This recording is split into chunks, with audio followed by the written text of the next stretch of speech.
À 2 mètres de profondeur, dénichez les traces de la Rome antique.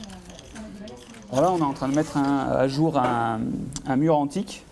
Donc ça se reconnaît tout simplement en fait, avec les pierres et le mortier qui est utilisé. Sur les pentes de la Croix-Rousse, le jardin des plantes à quelques mètres seulement de l'amphithéâtre des Trois Gaules sera bientôt réhabilité. Mais avant, les archéologues de la ville de Lyon sondent les strates de terre d'un site jamais exploré jusque-là. Ça fait plus de 2 siècles que c'est un jardin, donc c'est possible que tous les aménagements antiques soient préservés. Et donc là, on a déjà des céramiques antiques, voilà, et des ossements d'animaux.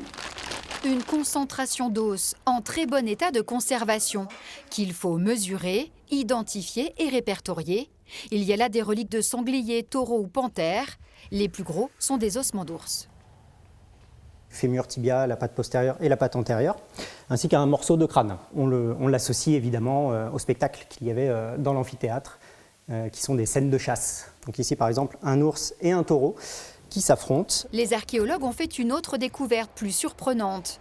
Sur ces plateaux, le squelette d'une chienne de petite taille qui confirme que les Romains appréciaient aussi les animaux de compagnie. Vous avez les jeux de l'amphithéâtre où on les tuait et vous avez les animaux domestiques, comme cette petite chienne qui était vraiment un animal choyé qu'on a enterré avec soin sous une tuile pour la protéger.